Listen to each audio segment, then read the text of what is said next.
Hi everybody, I'm Greg Fishel. Welcome to bonus weather video number 1 for this week, and we're going to be talking about something called the elevated mixed layer, which plays a major role in severe weather in the Great Plains for the most part, but it has been known to show up all the way over to the East Coast, so it's not something that is exclusively unique to the plains. It just occurs there more than it does anywhere else. So let's go on ahead and take a look at this here. And an elevated mixed layer is a well-mixed layer of air that originates from the heating of the air over higher terrain. If you think about it, over in the Rockies, you've got elevations of 8, 10, 12,000 feet, and in a few cases even higher, and the land is going to heat up quicker than air does at that altitude. And so that air that's, let's say, an average of 10,000 feet, then gets advected or moved out over the plains. And so now the surface air in the Rockies becomes mid-level air out over the Great Plains.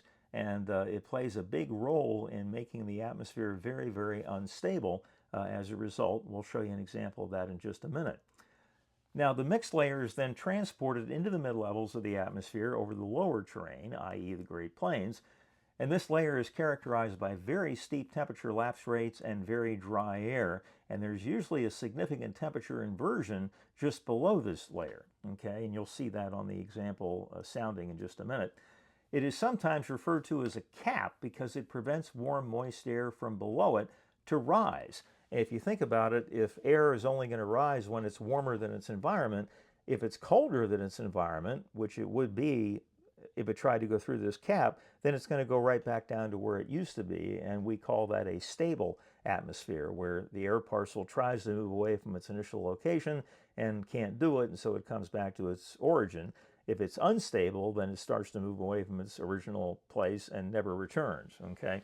The other thing that the cap does is it inhibits mixing. Now, when we talk about mixing, as the day goes on and the heating progresses higher and higher in the atmosphere, then the atmosphere becomes well mixed through turbulence. And so you have a lapse rate that's uniform throughout that mixed layer, about 5.5 degrees per thousand feet. And a lot of times there's drier air aloft, and so if you have mixing over a deep layer, some of that dry air will mix down to the ground and lower the dew point and make the atmosphere a little bit less unstable. However, if there's an inversion, then that mixing is not going to take place. And so all this warm, moist air is able to build up underneath that inversion. It's like overinflating a tire, and the more overinflated it is, when you punch that hole in it, the air is going to rush out all that much more violently, and that's exactly what's happening here. So if something comes along to break that cap, explosive thunderstorm development can be the result. So here's my favorite diagram, the old skew-T log P, and this is an example of an elevated mixed layer. So you have your normal lower part of the atmosphere, the boundary layer as we call it, where the temperature decreases at 5.5 degrees per thousand feet, and the dew point decreases at about 0.5 degree per thousand feet. The two meet, and so you have a cloud base there, and then you have this, let's just say a normal run-of-the-mill sounding above that mixed layer. And then here's the elevated mixed layer, okay, where you have a sharp inversion. The temperature goes to the right, the dew point goes to the left, and then this area in here is what we would refer to as the elevated mixed layer. And think about it, this area right in here, where we've got the dry adiabatic lapse rate, in the Rockies, this is surface air. It's the same thing as what's going on down here. It's just that these elevations are much, much lower, okay? So this is surface air here. This is surface air that has moved out over the mid-levels of the atmosphere, or into the mid-levels over the plains.